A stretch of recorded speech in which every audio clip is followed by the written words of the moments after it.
Hello, I'm Jeannie Foote. Thank you for joining me on another episode of our Wellness Wednesday sponsored by Katara Med Spa. Today I have two great guests. First of all, I have my sister, Cathy Newhaven, who is our founder and CEO.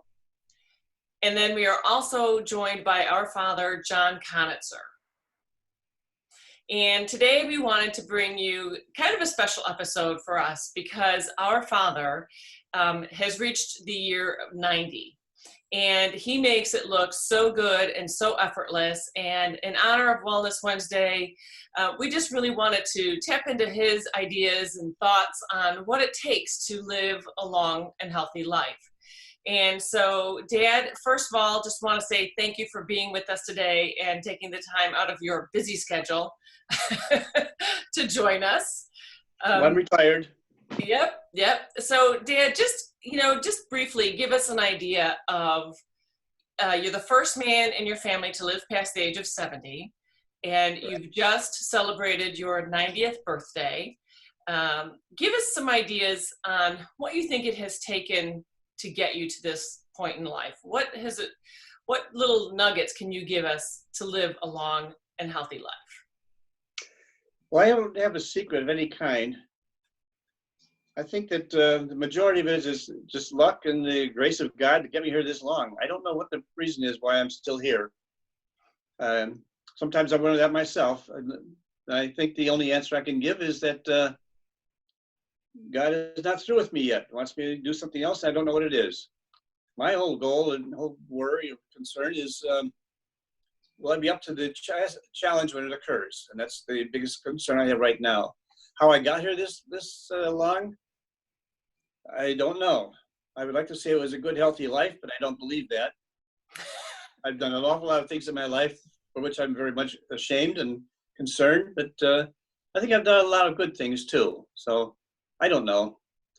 Well, I think anybody who gets to the age of 90 who doesn't have one or two regrets has maybe not lived quite a full life. I think you're right. Right. So tell us, go ahead. I think one of the things you have to do is you want to take care of everybody around you and all your in your life, all the people who are dependent on you. But one of the things I've always considered is that you can't give what you don't have. So you've got to take care of yourself first so that you can take care of somebody else. That doesn't mean being selfish and self-centered about anything. It just means that you watch out for what your actions and behaviors are, so that you can give a good example to the others around you. And I don't know that I've done a perfectly good job of giving a good example in all cases, but I've made an attempt at it. I used to smoke. My children said it was a bad thing. When I started to cough, I quit smoking. So it was a good thing that I started to cough. But as far as what kept me going this long, I really don't know. I would like to say it was my wife's good cooking. It was also a matter of keeping up with 6 children and keeping active in their lives as much as I could, and trying to show them the best ways to live their lives. I'm not sure I did a good job there either, but I'm not too unhappy with any of them. As a matter of fact, I'm kind of proud of all of them. That's a relief. Do I have? Not even me, Dad? You know, there are those who say you have to have a beer every day to keep healthy. I don't believe that. I go now without drinking at all. And in the past, I may have imbibed a little bit too much occasionally. But I hope I never went overboard on any of it.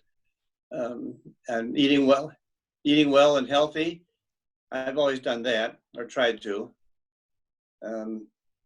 I don't know. I have no idea why I'm still here, except that I'm a work in progress and God's not done with me. I love that. And I love that you talk about taking care of yourself first, because that is our mantra as far as self-care goes. I think we need to make sure that people understand that self-care is not selfish. I love that. In fact, I'm going to put that on my next Instagram post. Self-care is not selfish. Kath, do you have any ideas or thoughts? About how Dad got to be around here this long? Yeah, I mean, I don't remember a day him waking up as when we were children without him having a specific purpose, he always had a purpose. He always had a goal in mind. He always had jobs to do and things to get done before the end of the day. Yeah, that's true. He never sat around. He always had a project. We never sat around. We always had a project. And Dad, what's your project that you're working on I'm now? gonna turn this. I gotta turn this. No, Sorry about that. And he's not a perfectionist, people. I'm out of battery. I had to plug it in. So, sorry about that. That's okay. You're seeing a lot more than you bargained for. Well, what are my projects now? Yeah, what are your projects? Because growing up, you've always had a project. Well, So, I'm working on putting some clocks together. I'm thinking about what I can do in my garden, in my yard, and how I can make it look presentable. My projects, I'm trying to learn Spanish. Trying to bone up on my mathematics and chemistry background. I do a lot of reading, trying to keep up with the times as they are occurring. Sometimes they're good, sometimes they're not. I don't know. so what are some books that you're reading now? Well, I hesitate to say it. I'm reading the book called Field Marshal, which is a story of Erwin Rommel, who was a German general. And he was a very good strategist and tactician in the war on Germany's side. And I happened to work with a man who was a captain in the German army and was on General Rommel's staff when Rommel was in Africa. So I just heard about him from this man, and saw the book, and I thought that's an interesting person to study, to look at, and to read about. I've done a lot of other reading on other people, and so this is a different view of World War II from a German perspective, one man's perspective. That's an interesting story. It's mostly war stories, fighting and all the rest of it, but it gives an idea about what the man was thinking, and that's what I found interesting. I like history. I like reading history books or things about history. I've tried to read Hamilton. It was better seeing the play than reading it. Yeah, the play was awesome. Yep. So as far as other books are concerned, I usually stick to some technical books, reading of some sort of that along those lines. I'm not big on novels, but occasionally I get a hold of one. I just finished Grisham's latest book on the Guardians, which I thought was an interesting display of people working to get people out of jail. So tell us, what was your favorite childhood memory?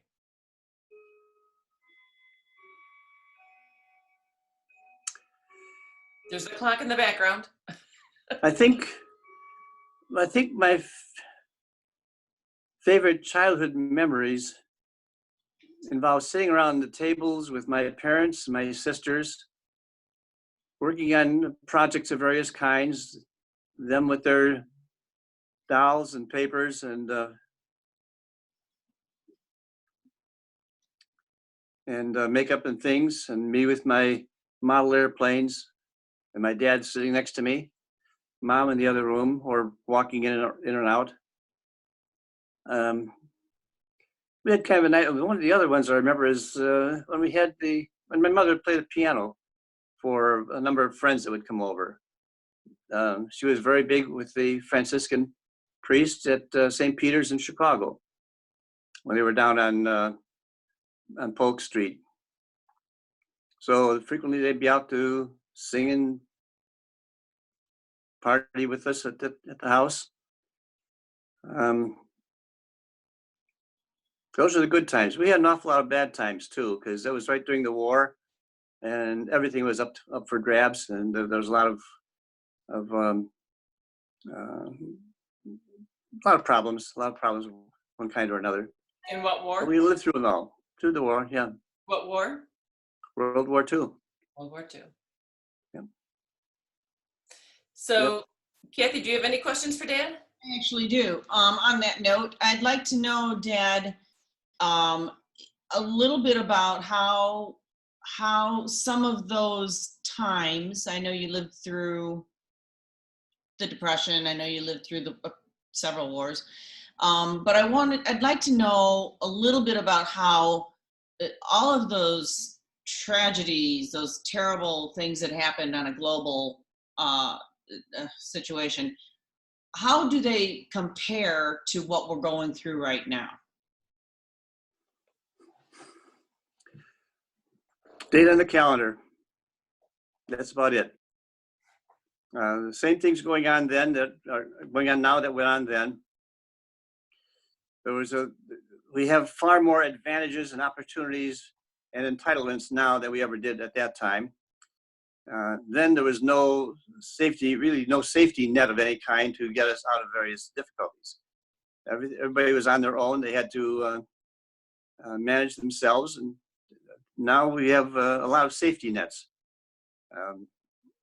We have far more technology to rely on. We have greater communication.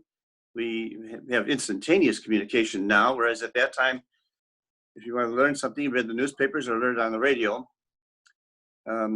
So yeah, I think the problems are the same. It's a matter of the time element that is occurring in. I think that then we didn't have immediate access to a lot of things. I remember when Pearl Harbor was bombed.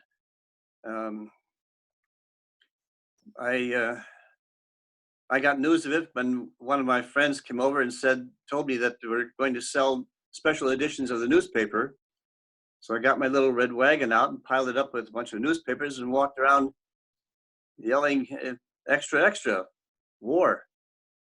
I had no idea what I was saying, but now you see war going on all the time, and it becomes part of our life.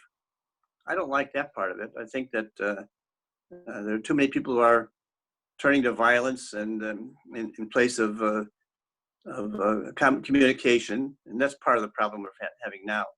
It's so easy to get the message out on the social medias, where anybody can say anything and they're not held responsible for it in any way. That I think is inappropriate. Back then, it was a matter of you put it in the newspaper, you read about it, and then you talked about it. So now we don't seem to talk too much about it. We just listen to what other people's comments are. So I don't know. It's a different time. Different times, I guess, would be the same thing. It would be the answer to it. Just different date on the calendar. Same problems, different dates on the calendar. That's interesting, and a very interesting and insightful perspective, I think. I don't know. It's hard to say. Yeah. Well, you have always been a man of faith. Tell us the importance that faith has had on your life and how it's helped you. I've been raised Catholic. I've been imbued with Catholicism. I went to Catholic schools. I went to a Catholic university. Had 2 priests for teachers. Most of my teachers at Loyola were not Catholic. Many of them were not Catholic, but they were principled people. And I think that's the important thing we learned in religion or in any growth situation. Principles matter. I grew up at a time when the statement was made that a man's word is his bond. If you said you're going to do something, you did it. And there was no lying. You told the truth as it was. You didn't embellish the things. You didn't make more out of it than is actually there. And it was just kind of a time of humility, and I think a lot of introspection went on. I think my faith came because of my mother, my father. They just realized that prayer works. I'm not sure that we are changing the situation by it, or causing a creator to make some adjustments in our lives, as much as we are getting ourselves to adapt to the situations we find ourselves in and accepting them. And perhaps that's the greatest impact of prayer and faith, that we have something to hang on to. And you need that. It's you ever read about Man's Search for Meaning? I just read about it. What was it? Who wrote it? Mm-hmm. Um, I have to look it up. I've got the book here. In his life in the concentration camps in Germany, faith was the most important thing. Faith and hope. Faith and hope. And those are the two important things that you have to keep in mind.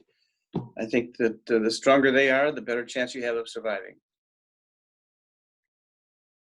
Now, where did my faith come from? I guess I was born with it, bred up with it, and bred with it. Viktor Frankl. Viktor Frankl. Man's Search for Meaning.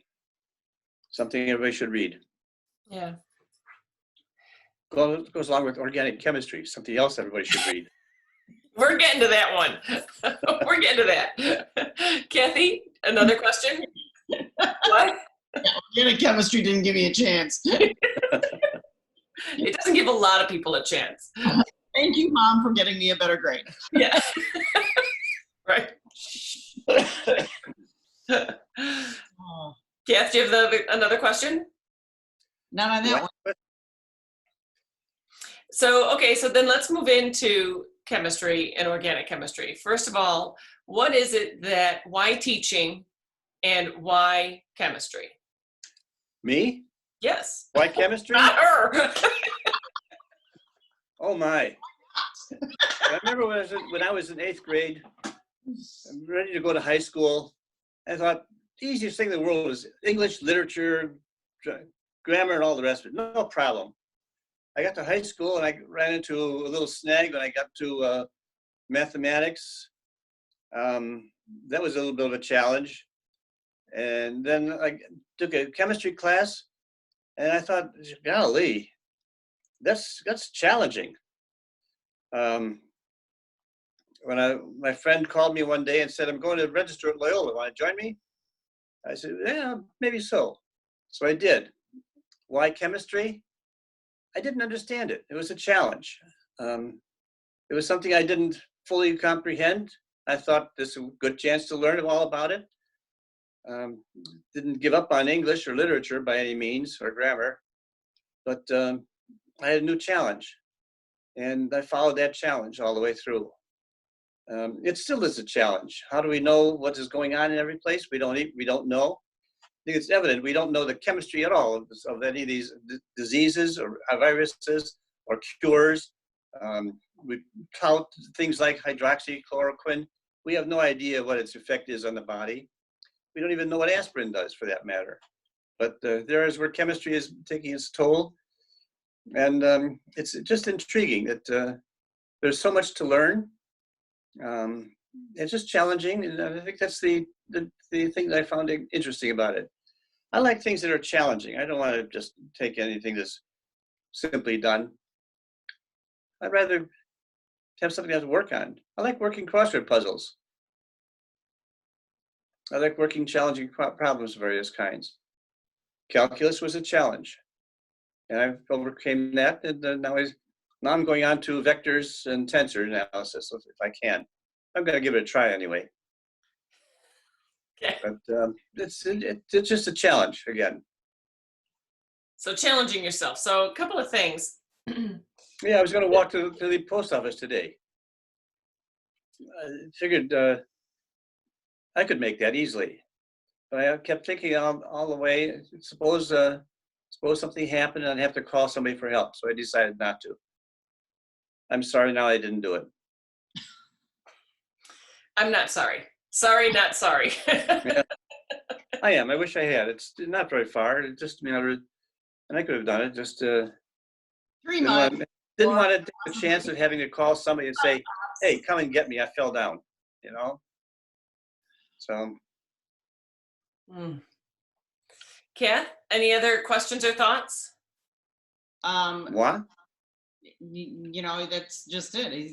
Dad, you've always been an inspiration. I mean, you've always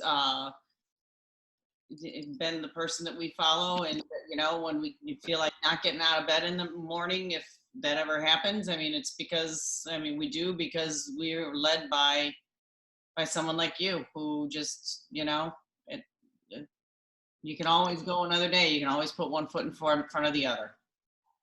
Well, that's, Kathy, I appreciate that. And I've been doing that until about last 5, 6 months, 7 months. I just found that my breathing is impacted. Um, my stamina is lacking, and it's very hard to get going, but I give it a try anyway. So yeah, I try to get have a reason to get out of bed in the morning. That's the thing I would look at. Question for you: Where do you think Yes, dear. Where do you think you got your sense of humor from?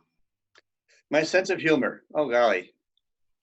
I have no idea. I have a very strange sense of humor. It's true. I know that I see things differently than many other people do.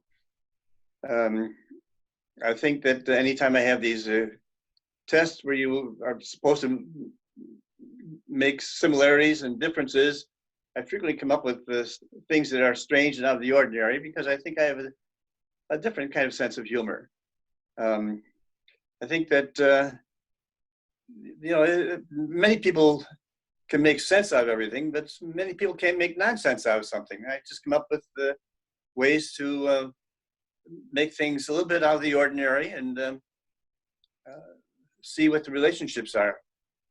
Humor is seeing the incongruous kinds of things that don't really fit in at that point. And I seem to have a knack for finding things that don't fit into the conversations and statements that are made. Sometimes my humor is a little offensive, mostly not. Mostly it's humorous, but sometimes it's a little risky. I've thought that, you know, when I was here with Mother, we were sitting together so much through the 10 years of her illness. And I thought that I had to find something to do every day to make her smile differently. You can't get up and say the same thing every day and say the same thing all the time. You had to find a new way of saying things. And that's what I tried to do. I don't know whether I succeeded or not, but it always started with a little joke in the morning, some kind of reference to the day or the situation or whatever it happened to be. I always remember growing up, laughter was just laughter and coming up with fun to do with all the kids. Just, I remember so vividly that was a thing. I mean, you guys, during this quarantine too, I've been thinking about some of the stuff that we used to do when we were kids, and it's like, oh my gosh, how did we get so busy for so long? Oh my goodness, you know, I remember taking trips out to the apple orchard and having you. I think you might have been the first person to ever cook bacon on a grill. Oh yeah, that was good. That was good, but it was like, seriously, how do you do that even? But I remember everything that you did. I mean, it was all about doing everything with the family, and it was all just a very enjoyable time. One of the things I wanted to do, one of the things I think we stressed mostly was dinner time. We all had dinner together. I remember when the car horn beeped twice, you came home. Or else. Or else. Yeah. And I enjoyed that. I remember we had years of what? Years of French, years of German, years of grace, years of tact. Everything was directed toward those goals during the dinner table. It was just a matter of trying to raise 6 children and myself at the same time and keep my wife happy. just to make life pleasant. Laughter is a great cure.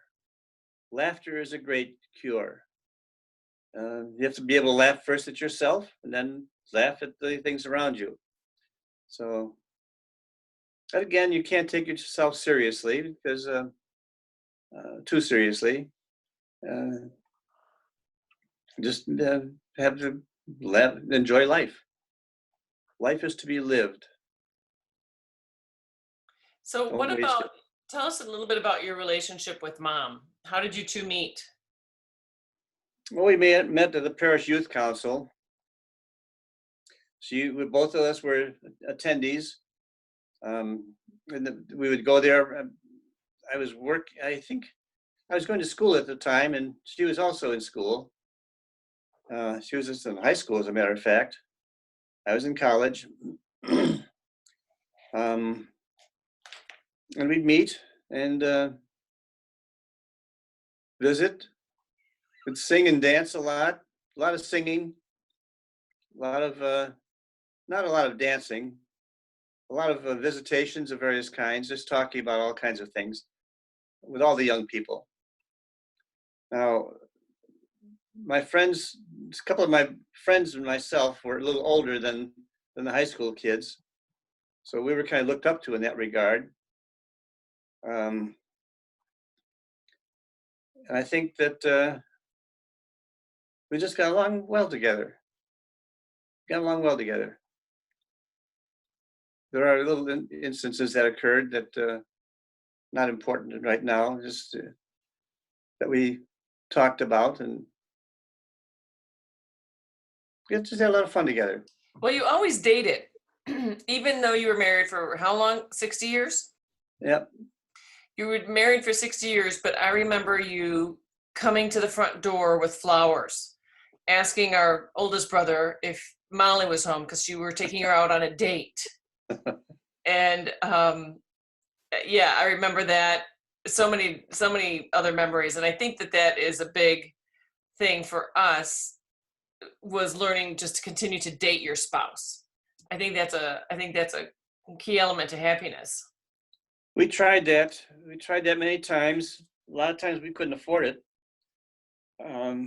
Most of the time the dates were in the house here. After a while, when we could afford it, the businesses took us away from these kinds of opportunities. But we still tried to go on dates whenever we could. I remember doing weddings with her. We would go do it together. And when the wedding when they'd be eating their dinners and all, we'd go off in the van or sit there and have a lunch or a snack together, or go over to one of the other restaurants nearby and have dinner. It was interesting. Those were delightful times. Those were kind of dates too. So yeah, I love doing weddings with her because we had a good chance to visit. That's awesome. So just so that everybody knows, Dad was a teacher, a photographer, a police commissioner. You weren't a deacon. You're Knights of Columbus, a father, a grandfather, a husband, a friend. You did a lot. A clockmaker. We worry about that one. So just so that we don't take up your whole day, because you've got things to do. I do. Because we know you have projects to do. I just want to recap. Right now I'm looking at Midwest ground cover to see what I can put out on the side of the house here. Oh, there you go. So keys to living a healthy life, and Kath, step in if I've missed anything. I've got just a couple. One is that you challenge yourself. You challenge yourself continually you did it when you were young, and you do it now, that you challenge yourself mentally and physically to make sure that you are sharp. You never stop learning. You practice self-care by taking care of yourself and therefore allowing you to take care of others around you. You moved, you laughed, and you loved. I lived. And you lived, and you continue to. Yep. Well, thank you for being a great example to your 6 children and your 14 grandchildren. That's my pleasure. And to many others, countless others. To countless others. And I think of the kids that you taught and the students that you taught and educated, it's, you know, it was priceless. So thank you for the great example that you have given us. And we just hope, I'm sorry that you can't see my picture. I'm not sure what's happened, but the view I see is beautiful. Oh, well, thank you. But just wanted to say thank you, Dad, for joining us and for giving us these very timely and important, I think, little nuggets on living a life well lived. Well, thank you for the opportunity to talk to you. Well, we love you, and we will see you too. Hopefully before too long and this quarantine is over and we can give you a proper hug.